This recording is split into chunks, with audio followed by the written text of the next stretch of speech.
নিচে তাকিয়ে দেখি মাটির ভেতর থেকে একটা হাত বেরিয়ে আসছে। সেই হাতটা পচা আর আঙ্গুলের নখগুলো ছিল ধারালো। আমি আতঙ্কে চিৎকার করে পেছনে সরে আসতে চেষ্টা করলাম, কিন্তু মাটির নিচ থেকে আরো অনেক হাত বেরিয়ে এলো। প্রতিটা হাত যেন আমাকে চেপে ধরতে চাইছিল। তখনই শুনতে পেলাম, আমি একজন ফ্রিল্যান্স ফটোগ্রাফার।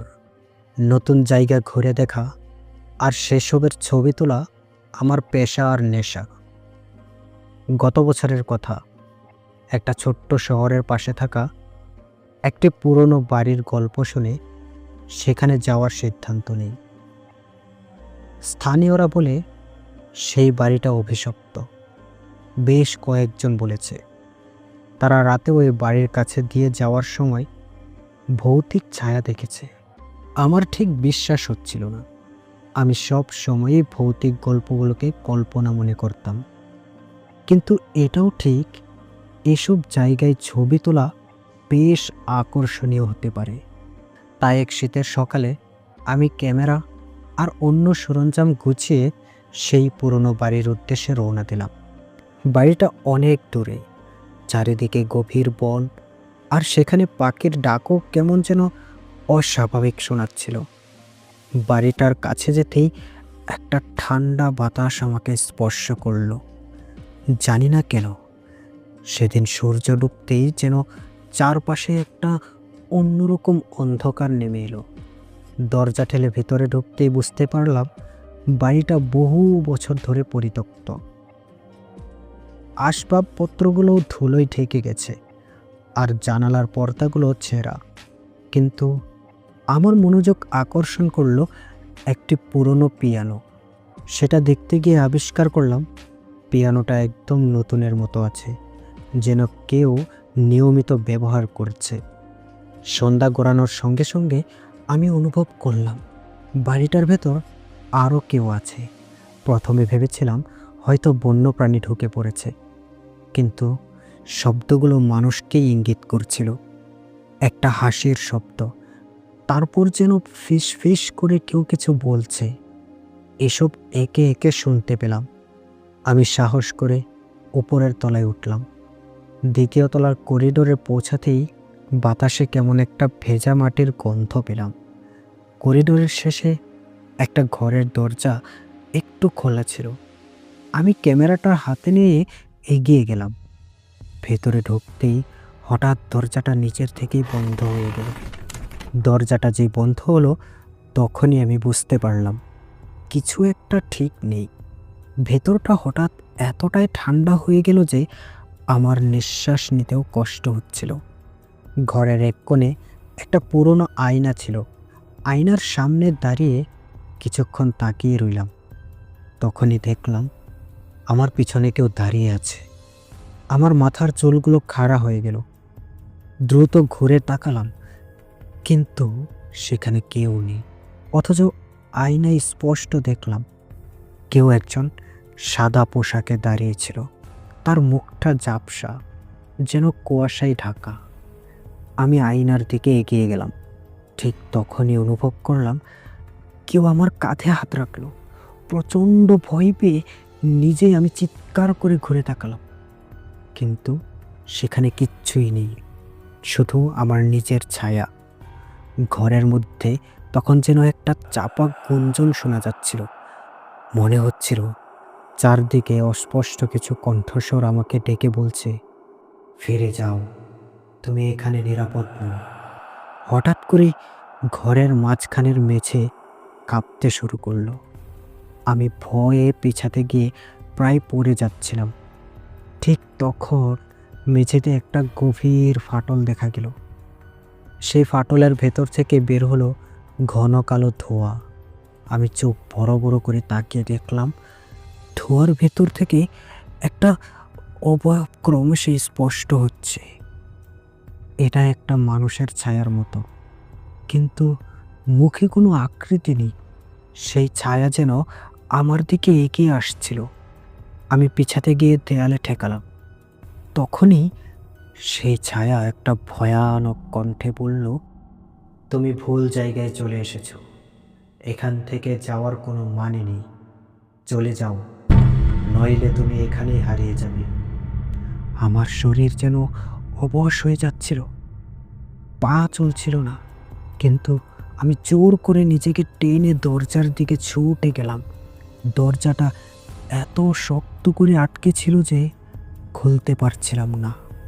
হঠাৎ দরজার ওপাশে কারো পায়ের শব্দ শুনতে পেলাম, কিন্তু ভয়ের বিষয় হলো সেই পায়ের শব্দ জানিয়ে দিল কেউ দরজার বাইরে অপেক্ষা করছে।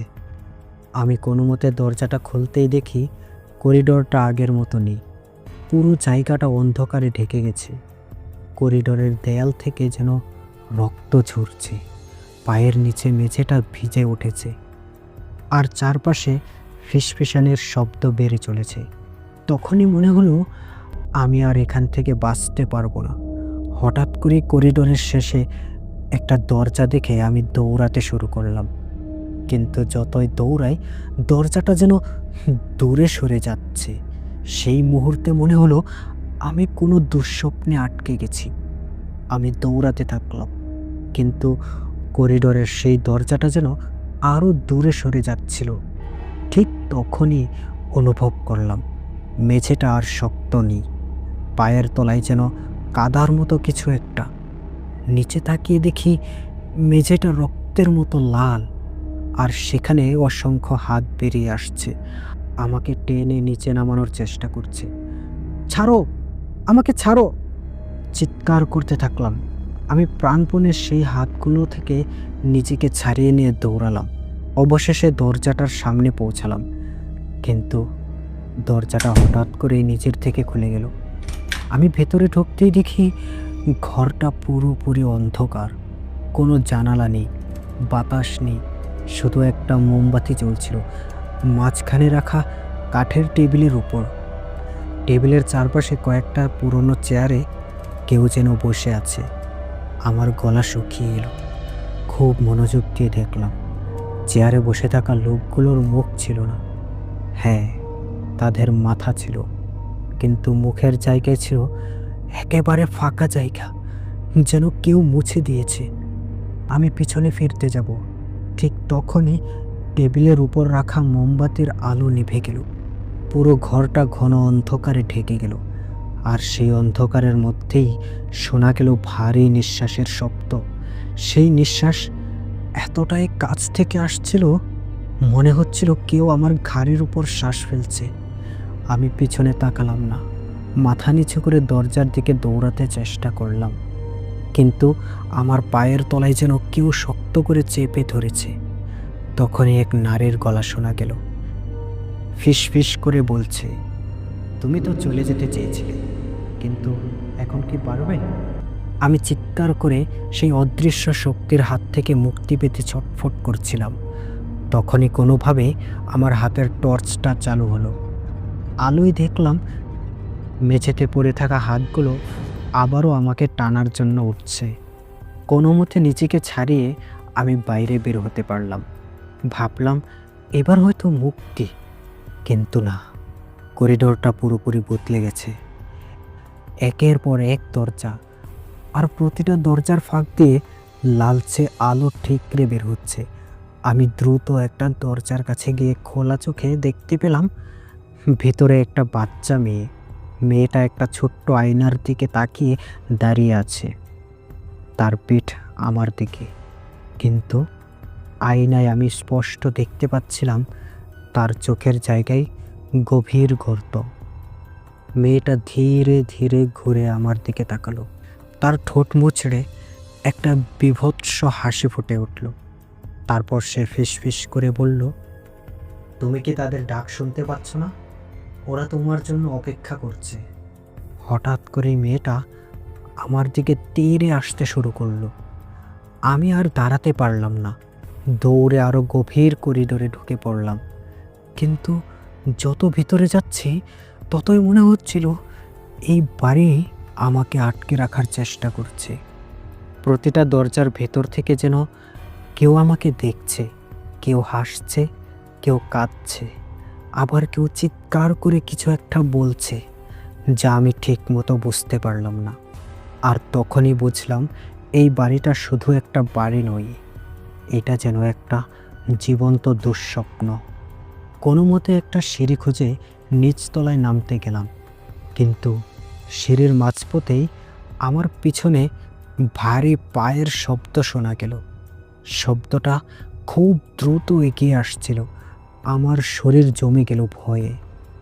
পেছনে তাকানোর সাহস ছিল না। আমি জানতাম যদি পিছনে তাকাই তবে আমি আর বাঁচব না। তাই চোখ বন্ধ করে দৌড়ালাম। কিন্তু হঠাৎ করেই সিঁড়ির শেষ ধাপে পৌঁছাতেই আমি একটা ভারী ধাক্কা খেলাম।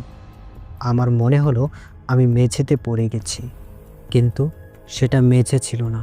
আমি খোলা আকাশের নিচে পড়ে গেছি, আর চারপাশে শুধু কালো ধোঁয়া।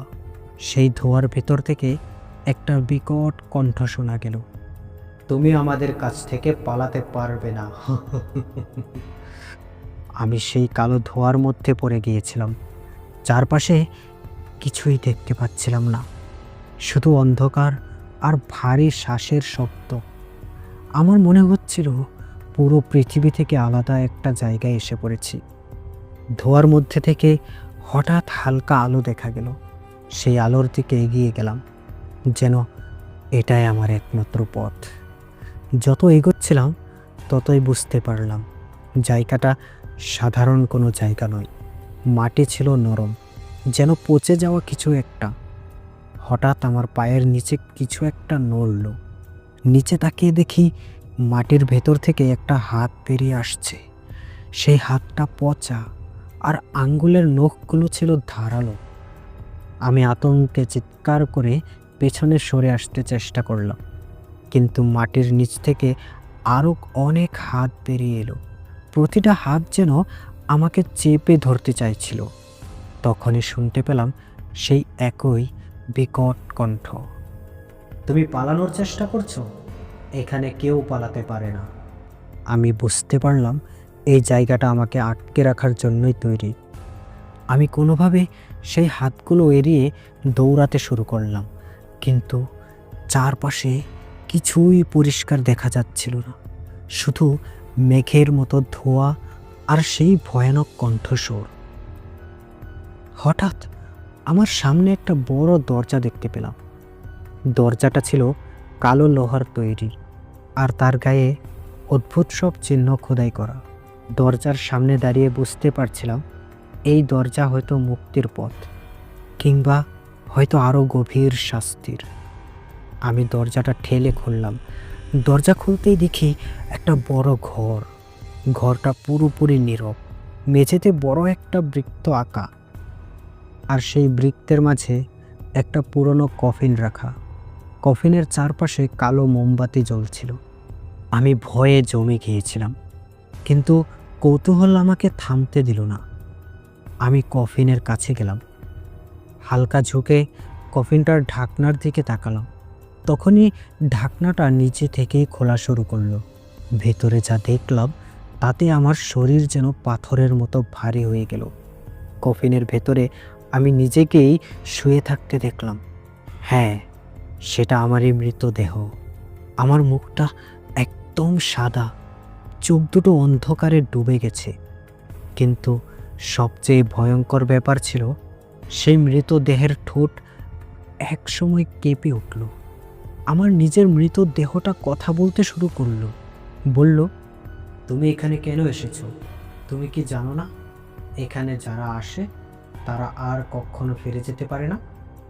আমি চিৎকার করে পেছনে সরে এলাম, কিন্তু তখনই কফিন থেকে একটা কালো ছায়া বেরিয়ে এলো। সেই ছায়াটা একদম আমার সামনে এসে দাঁড়ালো। ছায়াটা ধীরে ধীরে একটা নারীর আকৃতি নিল। সেই নারীর মুখ ছিল গভীর অন্ধকারে ঢাকা। ছায়াটা বলল, তুমি আমার জায়গায় এসেছো, এখন তুমি আমার মতোই বন্দি থাকবে।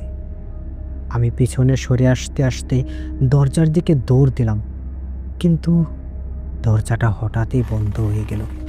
ঘরটা ভরে উঠল অদ্ভুত কান্নার শব্দে। মোমবাতিগুলো একে একে নিভে গেল, আর তখনই সেই ছায়াটা আমার শরীরের ভেতর ঢুকে গেল। আমার মাথা ভীষণ ভারী হয়ে উঠল। আমার চোখের সামনে সব কিছু ঘোলা হয়ে গেল। মনে হচ্ছিল আমি আর আমার নিজের শরীরের নিয়ন্ত্রণে নেই। হঠাৎই সব কিছু অন্ধকার হয়ে গেল। আমি যখন জ্ঞান ফিরে পেলাম তখন নিজেকে একটা আয়নার সামনে দাঁড়িয়ে থাকতে দেখলাম। আয়নার ভেতরে আমি ছিলাম না, সেখানে ছিল সেই ছায়া, আর সে হাসছিল। আমি আয়নার সামনে দাঁড়িয়েছিলাম, কিন্তু আমার প্রতিচ্ছবি ছিল না। সেখানে ছিল সেই ছায়া, যে ভয়ঙ্করভাবে হাসছিল। তার হাসি ক্রমশ বেড়ে যাচ্ছে, আর আমার কানে যেন বজ্রপাতের মতো গর্জে উঠছিল। ছায়াটা আয়নার ভেতর থেকে বলল, তুমি এখন আমার বন্দী, তোমার আত্মা এখন থেকে এই বাড়ির অংশ। আমি চিৎকার করে বললাম, না, এটা হতে পারে না, আমাকে যেতে দাও। ছায়াটা হেসে বলল, তুমি কি জানো এই বাড়িটা কি? এটা কোনো সাধারণ বাড়ি নয়। এটা হলো যাদের আত্মা হারিয়ে যায় তাদের শেষ গন্তব্য। তুমি এখানে এসেছো কারণ তুমি নিজেই ডেকেছো আমাকে। আমি হতবাক হয়ে দাঁড়িয়েছিলাম। তখনই আমার মনে পড়ল সেই বাড়িতে যাওয়ার আগের রাতের কথা। আমি একা ছিলাম। পুরনো কোনো রহস্যময় খেলার বই খুলে মজা করে ডাক দিয়েছিলাম, যদি এখানে কেউ থাকে আমাকে দেখা দাও। ছায়াটা বলল, তুমি নিজেই আমাদের ডেকেছো, এখন তুমি আমাদের একজন। আমি পিছনে ফিরে দৌড়াতে চাইলাম, কিন্তু আমার পা একদম ভারী হয়ে গিয়েছিল। হঠাৎ করে চারপাশের সব কিছু কেমন যেন অদৃশ্য হয়ে গেল। আমি নিজেকে সেই পুরনো কফিনের ভেতরে আবিষ্কার করলাম। কফিনটা ধীরে ধীরে বন্ধ হয়ে যেতে লাগলো। আমি চিৎকার করতে থাকলাম, কিন্তু আমার গলা থেকে কোনো শব্দ বের হচ্ছিল না। শেষবারের মতো আমি সেই আয়নার দিকে তাকালাম। আয়নায় আমার প্রতিচ্ছবি ফিরে এসেছিল, কিন্তু সেটা আমার মতো দেখতে হলেও সেটা আমি ছিলাম না। আয়নার আমি ভয়ানক একটা হাসি দিয়ে বলল, তুমি এখন এই বাড়ির নতুন তত্ত্বাবধায়ক। ঠিক তখনই সব অন্ধকার হয়ে গেল। পরের দিন স্থানীয় কিছু লোক সেই বাড়ির সামনে দিয়ে যাওয়ার সময় একটি পরিবর্তন লক্ষ্য করল। বাড়িটার জানালায় একজন দাঁড়িয়েছিল। কেউ তাকে ভালোভাবে দেখতে পারেনি, কিন্তু সবাই বলল তার চোখগুলো অন্ধকারে জ্বলছিল। তাদের একজন বলছিল, হয়তো নতুন কেউ এসেছে, তবে একবার ঢুকে গেলে আর ফিরে আসার কোনো পথ নেই।